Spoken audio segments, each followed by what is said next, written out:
अब linear independence की जब बात करते हैं डियर स्टूडेंट्स, तो हमारे पास इसमें दो तरह की फॉर्म्स आती हैं।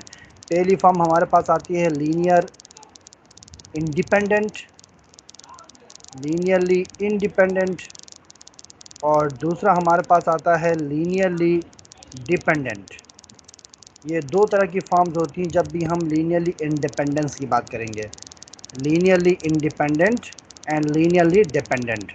अब लीनियरली इंडिपेंडेंट और डिपेंडेंट क्या है, अगर इसकी हम डेफिनेशन समझेंगे तो बाकी सारी चीज़ें आप लोग खुद देख लीजिएगा, बिल्कुल आपके सामने वाज़े हो जाएंगी कि यार हाँ ये बिल्कुल वैसे टॉपिक्स हैं जो अब तक हम करते आए हैं।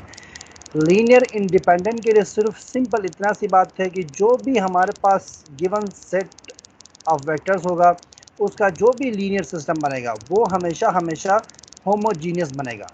पहली बात यह कि लीनियर इंडिपेंडेंस के लिए जो भी गिवन सिस्टम होगा वो हमेशा होमोजीनियस होगा, इतनी सी बात याद रखनी है। अब दूसरी बात यह कि जो भी आपके पास लीनियरली इंडिपेंडेंट हमारे पास तब होगा जब इस होमोजीनियस सिस्टम का जो सॉल्यूशन होगा वो हमेशा सिर्फ और सिर्फ ट्रिवियल होगा। When we obtain only trivial solution for any homogeneous system, then we say that the system forms linearly independent. Trivial solution, only trivial solution.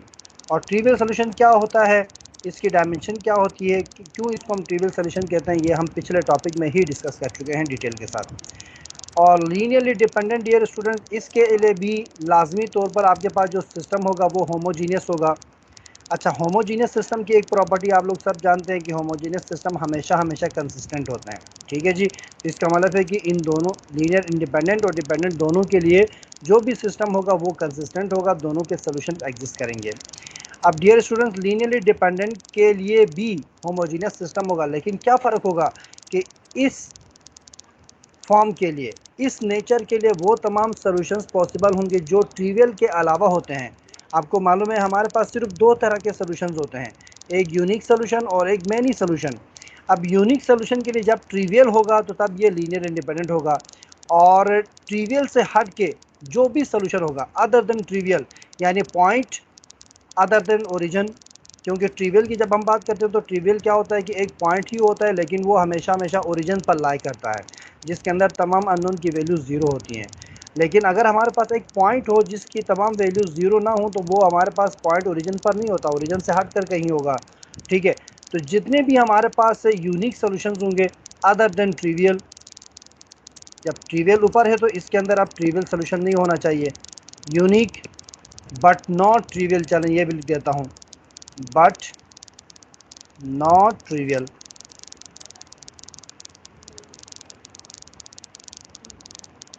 और दूसरा हमारे पास होगा डियर स्टूडेंट्स मैनी सॉल्यूशंस, यानी जब भी हमारे पास किसी भी सेट ऑफ वेक्टर्स का जो लीनियर सिस्टम बनेगा उसका जो सॉल्यूशन सेट है वो एक पॉइंट बनेगा अदर देन ओरिजिन, और दूसरा हमारे पास बनेगा एक मैनी सॉल्यूशन, यानी लाइन बनेगी, प्लेन बनेगा या स्फीयर बनेगा।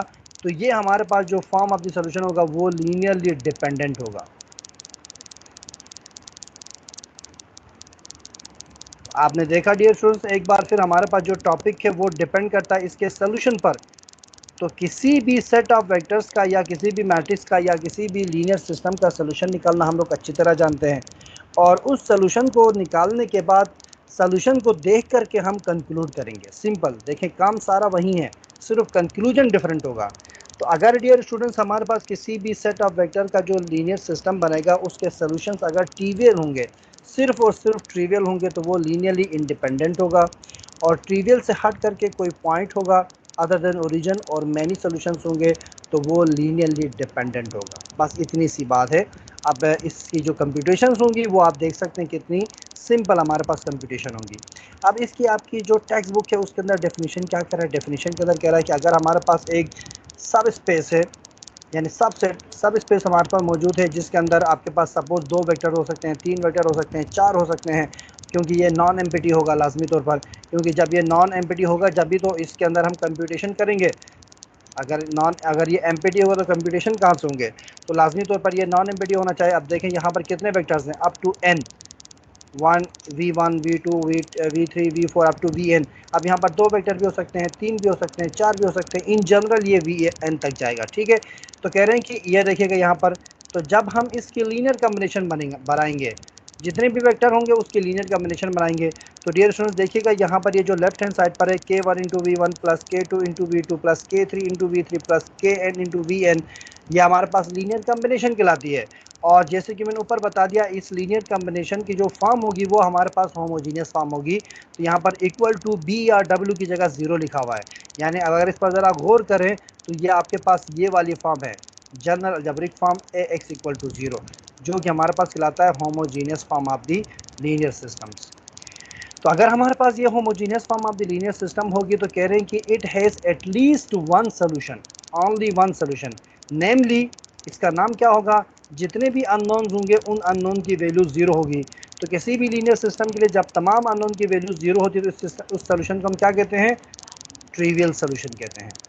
तो डियर स्टूडेंट, जब भी हमारे पास trivial, if this is the only solution, आगे देखें, इफ़ दिस इज़ ओनली, अगर ये सिर्फ वाहिद सोल्यूशन होगा तो जो हमारे पास सब स्पेस होगा S is set to be linearly independent set. तो ये क्या होगा, लाजमी तौर पर लीनियरली इंडिपेंडेंट होगा। जैसे कि मैंने यहाँ पर बता दिया कि लीनियरली इंडिपेंडेंट सेट यानी लीनियर इंडिपेंडेंट फॉर्म वो होगी जिसका जो सोल्यूशन होगा वो सिर्फ और सिर्फ ट्रिवियल सोल्यूशन देगा। तो डेफिनेशन के अंदर भी यही बता रहा है कि जब भी आपके पास ट्रिवियल सोल्यूशन होगा किसी भी linearly combined set of vectors के लीनियर सिस्टम का, वो हमारे पास लीनियरली इंडिपेंडेंट होगा। और आगे क्या कह रहा है, if there are solutions in addition to trivial, यानी ट्रिवियल से हट करके जो भी सोल्यूशंस होंगे, then S is set to be linearly dependent, तो जो हमारे पास S होगा, जो सब स्पेस होगा, वो हमारे पास लीनियरली डिपेंडेंट होगा।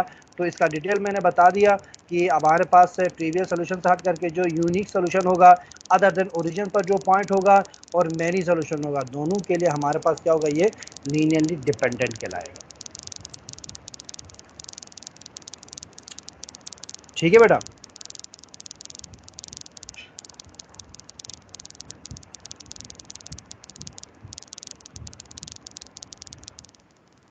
जी बच्चों, आवाज़ आ रही है बेटा आप लोगों को?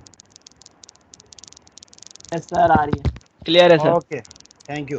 अब डियर स्टूडेंट्स देखिएगा, ये आपकी टेक्स्ट बुक की एग्जांपल नंबर 2 है, linearly independence in R3 three dimensional real space. Simply आपसे पूछता है कि determine whether the vectors V1 ये पहला वेक्टर, V2 ये दूसरा वेक्टर, V3 ये तीसरा वेक्टर, तीन हमारे पास सेट ऑफ वेक्टर्स हैं और ये तीनों के तीनों हमारे पास R3 में मौजूद हैं। इसकी भी 3 डायमेंशन है, इसकी भी 3 डायमेंशन है, इसकी भी 3 डायमेंशन है। और आपसे कह रहे हैं कि ये आर लीनियरली इंडिपेंडेंट और लीनियरली डिपेंडेंट इन R3। हमें सिंपल ये बताना है कि ये लीनियरली इंडिपेंडेंट है या लीनियरली डिपेंडेंट है। तो सिंपल डियर स्टूडेंट्स, एक बार आप देखिएगा कि आपके पास सेट ऑफ वेक्टर्स मौजूद हैं और आपने लीनियरली इंडिपेंडेंट और डिपेंडेंट बताना है। मींस कि आपने इसके सोल्यूशन कैलकुलेट करना है और सोल्यूशन सेट हमें बताएंगे कि ये डिपेंडेंट है या इंडिपेंडेंट है। तो आप ज़रा इस पर थोड़ा सा भी फोकस करेंगे तो सिंपल आपको ये पता चलेगा कि हमें लीनियरली इंडिपेंडेंट और डिपेंडेंट कैलकुलेट करने के लिए हमें पहले एक लीनियर सिस्टम चाहिए। उस लीनियर सिस्टम का फिर हम सोल्यूशन सेट निकालेंगे बाय यूजिंग रो ऑपरेशंस। जो सोल्यूशन सेट निकलेगा उसको देख करके हम कंक्लूड करेंगे ये डिपेंडेंट होगा या फिर इंडिपेंडेंट होगा। तो आप देख सकते हैं कि सारा का सारा काम वही है जो हम लीनियर कम्बिनेशन में कर चुके हैं, स्पेन में कर चुके हैं या फिर पीछे सोल्यूशन स्पेस में कर चुके हैं। तो सबसे पहले हमें चाहिए एक लीनियर सिस्टम। तो लीनियर सिस्टम डेवलप करने के लिए हम क्या करते हैं, तीनों सेट ऑफ वेक्टर को हम लीनियरली कम्बिनेशन की डेफिनेशन यूज़ करते हुए लीनियर सिस्टम बनाते हैं। तो सोल्यूशन सेट बिल्कुल वैसी मेरे साथ साथ लिखिएगा जल्दी जल्दी। हम लिखेंगे वी हैव वेक्टर्स, हमारे पास जो वेक्टर्स गिवन है वो हैं V1, V2 and V3। We have 3 vectors. तो dear students, is this implies that we have to introduce 3 scalars to define the linear combination. ठीक है जी। तो हम एज्यूम करते हैं कि let's suppose K1, K2 and K3 be the scalars. We introduce 3 scalars for 3 vectors respectively. अब इसकी हम लीनियर कम्बिनेशन बना सकते हैं। This implies that the linear combination will B LC will be. अब मैं शॉर्ट करके लिख रहा हूँ, ये तमाम चीज़ें आपको अच्छी तरह मालूम है, आप इसको सही से इसका लेक्चर बना लीजिएगा, साथ साथ लिखिएगा मेरे आप लोग, क्योंकि मैं काफ़ी स्लो लिख रहा हूँ तो आपको इसको समझने में और लिखने में आसानी हो जाएगी।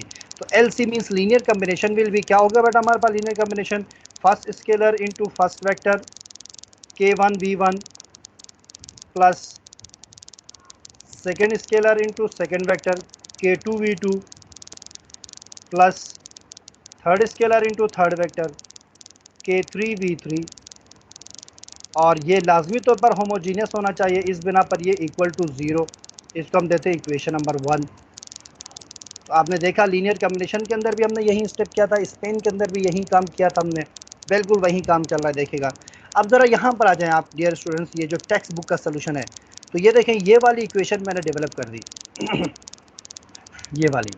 अब इसके बाद क्या करते हैं, आपको अच्छी तरह मालूम है v1 v2 और v3 की वैल्यू हमारे पास गिवन है, इनकी वैल्यूज पुट कर देते हैं। तो ये लीजिए k1 into v1 plus k2 into v2 plus k3 into v3 equal to, अब ये जो जीरो था इसको भी हम r3 में लिखते हैं, यानी जीरो वेक्टर है, जीरो वेक्टर को हम r3 जीरो वेक्टर लिखते हैं, तो ये 0,0,0 हो गया हमारे पास। ठीक है जी। अब नेक्स्ट स्टेप क्या करते हैं, ये भी आप अच्छी तरह जानते हैं, k1 into x component plus k2 into x component plus k3 into x component, क्या बनेगी हमारे पास equation k1 plus 5k2 plus 3k3। ठीक है जी, ये हमारे पास कंपोनेंट बनेगा। अब इन्होंने यहाँ पर एक स्टेप डायरेक्ट किया है, चलो मैं यहाँ पर इसको लिख देता हूँ। ये मेरा स्टेप क्या होगा, k1 plus 5k2 plus 5k2 plus 3k3, ये मेरे तमाम के तमाम x कंपोनेंट को मैंने कंबाइन कर दिया, कॉमा। अब हम क्या करेंगे, y कंपोनेंट को कंबाइन करते हैं, k1 into -2 this will be -2, 6 into k2 ये हमारे पास होगा प्लस 6k2, और डियर स्टूडेंट्स 2 इंटू k3 तीसरे वेक्टर के लिए ये हमारे पास होगा 2k3। ये हमने तमाम के तमाम y कंपोनेंट को मैंने कंबाइन कर दिया तीनों। ठीक है जी। अब मैं तीनों z कंपोनेंट को कंबाइन करता हूँ, ये मैंने लिखा है comma, 3 into k1 this will be 3k1 -1 into k2 minus k2 and 1 into k3 plus k3। तो ये लीजिए x y z तीनों को मैंने कंबाइन कर दिया, इक्वल टू हमारे पास ये होगा 0,0,0 0,0,0। अब डियर स्टूडेंट्स आप लोग अच्छी तरह जानते हैं x component left hand side वाला x कंपोनेंट को राइट हैंड साइड के x कंपोनेंट से कंप्यूट करेंगे, तो हम लिख सकते हैं ऑन इक्वेटिंग, बिल्कुल वही स्टेप्स जो हम पहले करते हैं, ऑन इक्वेटिंग लिखेंगे। तो ये देखें x कंपोनेंट को हमने इक्वेट किया, तो ये हमारे पास बनेगी इक्वेशन नंबर 1। y कंपोनेंट को हम राइट हैंड साइड से इक्वेट करेंगे, तो ये बनेगी हमारे पास इक्वेशन नंबर 2, और z कंपोनेंट को हम राइट हैंड साइड से इक्वेट करेंगे, तो ये हमारे पास बनेगी इक्वेशन नंबर 3। तो इस तरह से हमारे पास बड़ी आसानी के साथ एक लीनियर सिस्टम बन गया, एक होमोजीनियस लीनियर सिस्टम बन गया। अब ये होमोजीनियस किस बिना पर, आप लोग देख सकते हैं कि यहाँ पर कोई प्योर कांस्टेंट नहीं है, हमारे पास एक कोफिशिएंट मैट्रिक्स बनेगा इससे, और सेट ऑफ स्केलर बनेगा, और राइट हैंड साइड पर तमाम के तमाम एंट्रीज हमारे पास 0 हैं।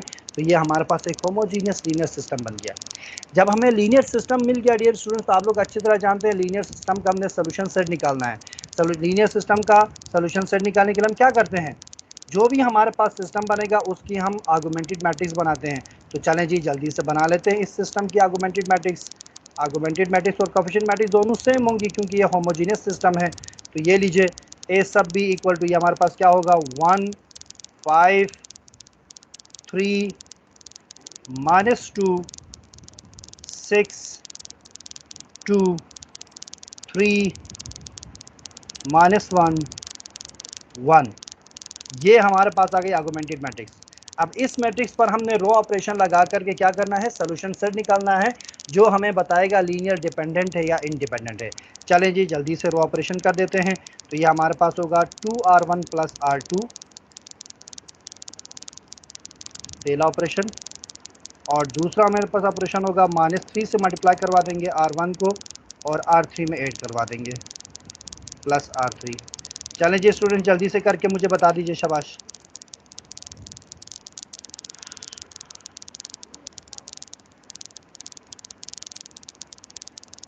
1 5 3 plus 2 -2 0, 2 5 the 10, 10 plus 6 16, 2 3 the 6, 6 plus 2 8, -3 plus 3 0, -3 से -15 में -16 हो जाएगा। -3 से -9 और +1 -8 हो जाएगा। अब डियर स्टूडेंट्स देखिएगा, पहले स्टेप के बाद हमारे पास R2 और R3 दोनों सेम आ रही हैं। आप चाहें तो इन दोनों को किसी 1 से मल्टीप्लाई करके 8 करवा करके एक रो को 0 बना सकते हैं, लेकिन हम पहले लीडिंग 1 बना लेते हैं। तरतीब से हम चलते हैं, तो हम अब करते हैं A22 पोजीशन पर लीडिंग 1 बनाने के लिए 1/16 R2 कर देते हैं। जब 1/16 R2 कर देंगे तो हमारे पास जो रिजल्टेंट आएगा वो आएगा 153। आप लोग मुझसे पहले सोल्यूशन बनाएंगे होपफुली, क्योंकि मुझे टाइम लग रहा है इसको बनाने में। 0 1 1/2 1/2 और डियर स्टूडेंट नेक्स्ट हमारे पास है 0 -16 एंड -8। चले जी, लीडिंग 1 के नीचे 0 बनाते हैं। हम क्या करेंगे, 16 से मल्टीप्लाई करेंगे R2 को और R3 में ऐड करवा देते हैं।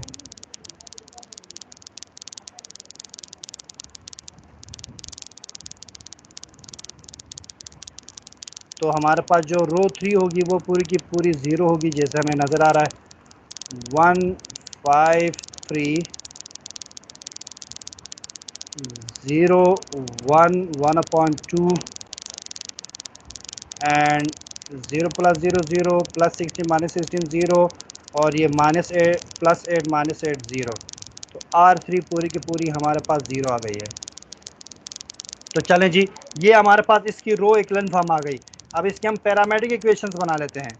चलें भाई जल्दी से बना लीजिए पैरामेट्रिक इक्वेशन। इक्वेशन नंबर 1 हमारे पास बनेगी R1 से, तो ये हमारे पास होगा K1 + 5K2 + 5K2 + K3 sorry 5K2 + K3 3K3 3 क्या हो गया, मेरा हाथ कुछ ज़्यादा ही कपकपा रहा है यहाँ पर। + 3K3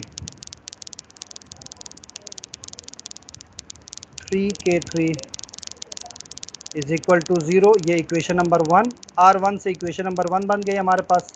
इक्वेशन नंबर 1 दे, इसको हम इक्वेशन नंबर 4 कर देते हैं, क्योंकि 1 2 3 हम ऊपर दे चुके हैं। और R2 से हमारे पास इक्वेशन नंबर 2 बनेगी, तो ये हमारे पास होगा K1 तो 0 है, तो ये होगा K2 + 1/2 K3। जी भाई सेक्शन सी ज़रा मुझे बताइए, हमारे पास कितनी पैरामेट्रिक इक्वेशंस बन गई? 2। नंबर ऑफ दो। अननोन 3 है सर। तो क्या बनेगा solution? Inconsistent. Sir many solution. Many solution, thank you very much. अब देखें, ये चीज़ें मैं आप लोगों को बारहा कह चुका हूँ, एक बार फिर रिकॉल करता हूँ। ये जो छोटी छोटी कंडीशंस और कंसेप्ट्स हैं, इनको एग्ज़ाम के अंदर आपने लिखना है, डिलीवर करना है, क्योंकि एग्ज़ाम के अंदर आपने अपना बेस्ट देना होता है। तो जब आपने ये चीज़ लिखा तो यहाँ पर ये चीज़ लाजमी मेंशन कीजिए, this simplifies that the number of equations are, मैं इसको शॉर्ट करके लिख रहा हूँ, आप इसको पूरा पूरा लिखेंगे। दी नंबर ऑफ़ इक्वेशंस हमारे पास आ गई हैं इज इक्वल टू 2। और हम देख रहे हैं कि हमारे पास जो अननोन्स हैं वो हमारे पास है, नंबर ऑफ़ अननोन्स वो 3 है। तो जब भी अननोन्स इक्वेशन से ज़्यादा होते हैं, लाजमी तौर पर हमारे पास मैनी सोल्यूशंस आते हैं। ये आप लोग चैप्टर नंबर 1 से अब तक पढ़ते आए हैं, और ये मैं हर बार इंसिस्ट करता हूँ कि ये चीज़ें आपके दिमाग पर अच्छी तरह से होनी चाहिए। तो डियर स्टूडेंट्स, ये आपको मालूम है कि when unknowns are more than number of equations, यहीं पर हम लिख सकते हैं this simplifies that there will be many solutions. तो आप इसको सही से प्रॉपर तरीके से लिखेंगे। मैं आप यहाँ पर आपको हिंट और आइडिया दे रहा हूँ, आपने इसको प्रॉपर तरीके से लिखना है, मैनी सोल्यूशन। तो ज़रा मुझे बताइए डेफिनेशन जो मैंने समझाई थी उसके मुताबिक ये कौन सा होगा, डिपेंडेंट या इनडिपेंडेंट? सर डिपेंडेंट होगा सर। डिपेंडेंट होगा, बिल्कुल ठीक, क्योंकि इंडिपेंडेंट होने के लिए सिर्फ ट्रिवियल सोल्यूशन होना चाहिए। तो ये डिपेंडेंट होगा, दूसरे पर इन्हिसार करेगा। और आपको अच्छी तरह मालूम है कि मैनी सोल्यूशन एक दूसरे पर इन्हिसार ही करते हैं, क्योंकि मैनी सोल्यूशन हम इंट्रोड्यूस ही तब करवाते हैं जब हमारे पास यूनिक सोल्यूशन नहीं आता है। हम किसी एक वेरिएबल को आर्बिट्रेरी कांस्टेंट से रिप्लेस करते हैं, यानी कि हम एक dependent form of the set बनाते हैं, dependent form of the solution बनाते हैं। तो मैनी सोल्यूशन तो होता ही डिपेंडेंट है, किसी एक वैल्यू पर अगली वैल्यू डिपेंड कर रही होती है। तो सिंपली हमारे पास ये जो सोल्यूशन बनेगा ये डिपेंडेंट बनेगा, ठीक है। तो एक बार फिर रिकॉल करता हूँ कि ये जो कंडीशन मैंने आप लोगों के सामने लिखी है, ये आप में से हर स्टूडेंट को अच्छी तरह से अपने नाम की तरह याद है। ये ऐसी कंडीशन है जो हम इतनी बार पढ़ चुके हैं अब तक। तो ये कंडीशन आपने एग्ज़ाम में लाजमी मेंशन करना है, अगर आपने अपना बेस्ट देना है, बहुत अच्छा वेटेज लेना है तो। ओके, तो अब डियर स्टूडेंट्स, ये चीज़ लिखने के बाद हमें देखिएगा हमारे पास ये जो इक्वेशंस बनी है, दो इक्वेशन नंबर 4 और इक्वेशन नंबर 5, इसमें से हमने सोल्यूशन सेट निकालना है। अब इसमें से सोल्यूशन सेट कैसे निकालते हैं, आपको अच्छी तरह मालूम है। इक्वेशन नंबर 5 में से K2 इक्वल टू ये होगा -1/2 K3, और K3 को आप सपोज कीजिए आप आर्बिट्रेरी कांस्टेंट, तो आपके पास K2 की वैल्यू आ जाएगी। तो ये आप इसके जल्दी से मुझे सोल्यूशन निकालिए। यहाँ पर ऑलरेडी यहाँ पर बने हुए हैं, देखें। तो मैं ये काम यहाँ पर करवा नहीं रहा, आप लोग जल्दी से K1, K2 और K3 की ज़रा वैल्यूज़ निकालिए। शाबाश, ये सोल्यूशन यहाँ पर बना हुआ है। अब इन्होंने तो डायरेक्ट बना दिया, देखें हमने पूरा रो ऑपरेशन के थ्रू प्रॉपर तरीके से पूरा सोल्यूशन बना लिया है। चलें, यहाँ पर मैं यहाँ पर लिख देता हूँ, देखिएगा तो थोड़ा सा मिक्सअप ना कीजिए। मैं यहाँ पर लिख देता हूँ, चलें अगर किसी को कन्फ्यूजन है तो मैं लिख दे रहा हूँ यहाँ पर equation number 5 implies that, equation number 5 में से K2 को मैं यहाँ लेफ्ट हैंड साइड पर रख रहा हूँ और K3 को मैं यहाँ शिफ्ट कर देता हूँ राइट हैंड साइड पर। तो ये होगा 1/2 K3। अब देखिएगा हमारे पास दो इक्वेशन है और तीन अननोन्स हैं, तो हमारे पास जो तीसरा अननोन है इसको हमें आर्बिट्रेरी कांस्टेंट सपोज करना पड़ेगा। ये जो K3 है, हालांकि ये खुद कांस्टेंट है, लेकिन क्योंकि ये इस सिस्टम का वेरिएबल है, इस सिस्टम का अननोन है, इसलिए हम इसको आर्बिट्रेरी कांस्टेंट T सपोज करते हैं। आप चाहें तो यहाँ पर S सपोज कर सकते हैं, लेकिन आपकी टेक्स्ट बुक के अंदर इन्होंने T सपोज किया है K3 को, तो चले हम भी T सपोज करते हैं ताकि एक जैसा सोल्यूशन आ जाए। तो ये देखें, अब इस K3 की वैल्यू को ऊपर पुट करेंगे तो ये हमारे पास K2 इक्वल टू क्या हो जाएगा, -1/2 K3, -1/2 K3। आप देखिए आपकी टेक्स्ट बुक के अंदर भी K2 का आंसर क्या है, ये रहा -1/2। ये K3 की जगह हमने T इस्तेमाल करना है, तो ये क्या होगा, -1/2 T हो जाएगा ये। तो ये K3 की जगह हम क्या इस्तेमाल करेंगे, T इस्तेमाल करेंगे, और K3 की वैल्यू हमारे पास T है, तो ये होगा -1/2 T। अब इन K1, अब K3 और K2 की वैल्यू को आप इक्वेशन नंबर 4 में पुट कीजिए यहाँ पर, तो आपके पास K1 आ जाएगा। जल्दी से पुट करके मुझे बता दीजिए, शाबाश। K2 और K3 की वैल्यू को इक्वेशन नंबर 4 में पुट करेंगे तो K1 आ जाएगा। जी बेटा, K1 -1/2 ही आ रहा है। -1/2 ही आ रहा है, तो ये कंफर्म कर लीजिए, शाबाश। तो ये आपके पास आना चाहिए लाजमी -1/2 T। तो अब सोल्यूशन सेट देखने के बाद हमें मज़ीद वेरीफाई हो गया कि हमारे पास इस सोल्यूशन सेट के अंदर एक आर्बिट्रेरी कांस्टेंट है। तो बिल्कुल जो पिछला लेक्चर था उसके अंदर, यानी कि लास्ट वेंसडे को आप लोगों को डिटेल से बता दिया सोल्यूशन स्पेस के अंदर कि जब भी आपके पास मैनी सोल्यूशन हो और एक आर्बिट्रेरी कांस्टेंट हो तो वह हमेशा एक लाइन बनाती है और इसकी डायमेंशन 1 होती है। ठीक है, तो ये मैनी सोल्यूशन की पहली कंडीशन है। मैनी सोल्यूशन की दूसरी कंडीशन के अंदर आपके पास दो आर्बिट्रेरी कांस्टेंट होते हैं और वो हमारे पास दो डायमेंशन रखेगी और वो प्लेन होता है। इसी तरह तीन आर्बिट्रेरी कांस्टेंट के लिए वो स्फेयर होगा और तीन डायमेंशन होगी।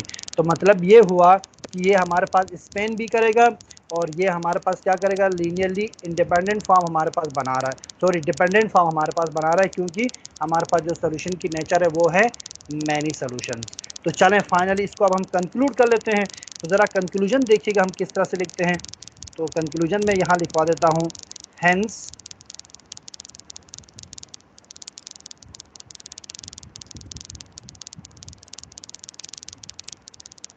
the solution obtained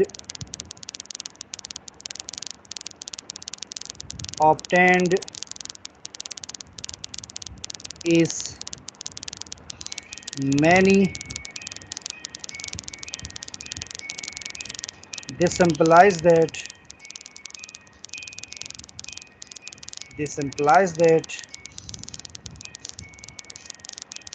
the given set of vectors, the given set of vectors,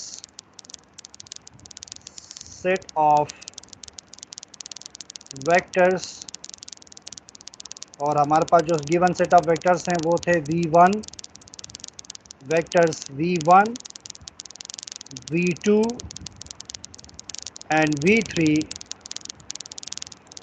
and V3 form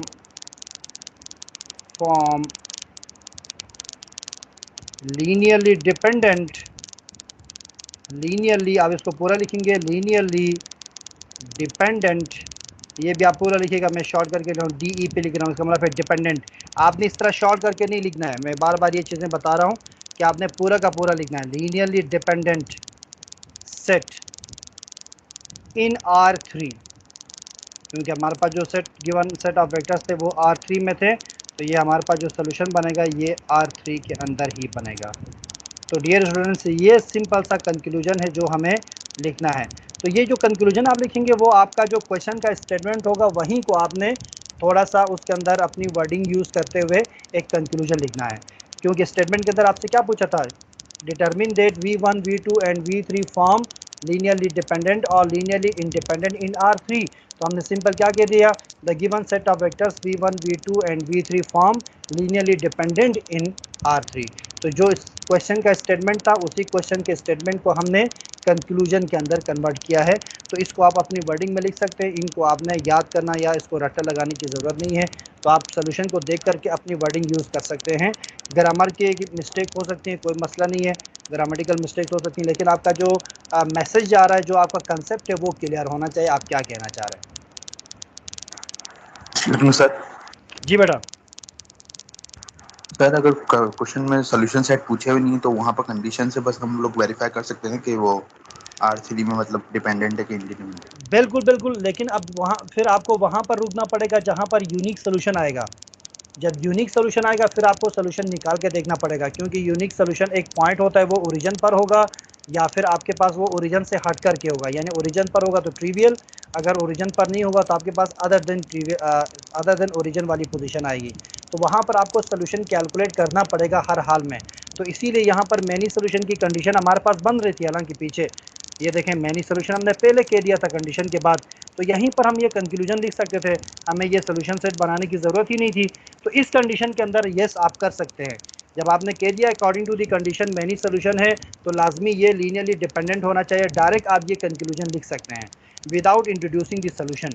लेकिन सोल्यूशन बनाएंगे तो क्या ही अच्छी बात है, सोल्यूशन सेट भी आपके सामने आ जाएगा, तो मज़ीद क्लियर हो जाएगा, मज़ीद वेरीफाई हो जाएगा। लेकिन यहाँ पर अगर कंडीशन आती है number of equations equal to 3 let's say, और अननोन्स इक्वल टू 3, तो आपको मालूम है जब अननोन्स और इक्वेशंस इक्वल आती हैं तो आपके पास वो यूनिक सोल्यूशन आता है। अब यहाँ पर आपको कंफर्म करना पड़ेगा ये जो यूनिक सोल्यूशन है ये ट्रिवियल देगा फिर हमें, या फिर ये एक पॉइंट देगा अदर देन ओरिजिन। तो वहाँ पर हमें फिर वैल्यू को कंफर्म करनी पड़ेगी, सोल्यूशन सेट को कंफर्म करनी पड़ेगी।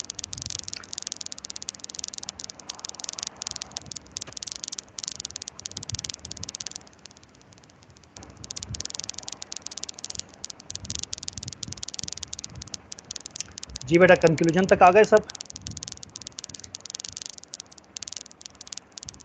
यस सर, लिख लिया। Okay dear. अब डियर स्टूडेंट्स, यहीं आपकी टेक्स्ट बुक की एक और एग्जांपल नंबर 3 आपकी स्क्रीन पर नज़र आ रही है। देखिएगा मैं इन सर्कल कर रहा हूँ इसको। अब ज़रा गौर कीजिए, इस पर भी आपके पास 3 ही वेक्टर्स हैं, यही काम जो अभी बता दिया। देखें आपके पास ये देखें ये लीनियरली कंबाइंड वेक्टर्स। इससे पहले हम थोड़ा सा कुछ वर्डिंग इस्तेमाल करते हैं, there are 3 vectors, suppose that there will be 3 scalars करके, ठीक है। ये जो स्टेप्स हैं ये आपने लाजमी लिखना है। तो एग्ज़ाम के अंदर में जो चीटिंग करेगा और जो मेरे लेक्चर पढ़ के जो स्टूडेंट सोल्यूशन बनाएगा और जो बुक या कहीं से चीटिंग करेगा, दोनों में सिर्फ यही फ़र्क होगा, ये छोटे छोटे स्टेप्स का फ़र्क होगा। जो चीटिंग करेगा वो स्टेप्स नहीं कर पाएगा क्योंकि उसने लेक्चर अटेंड नहीं किया होगा। अब जिसने लेक्चर अटेंड किया है, जो क्लास में लॉगिन होने के बाद सोया नहीं होगा या शॉपिंग के लिए नहीं गया होगा, वो हर जो फंडामेंटल स्टेप्स हैं वो डिफरेंटली शो करेगा। अब जो लॉगिन करके सो गया होगा वो उन स्टेप्स को कर नहीं पाएगा, वो कहीं ना कहीं गलती कर जाएगा, ठीक है।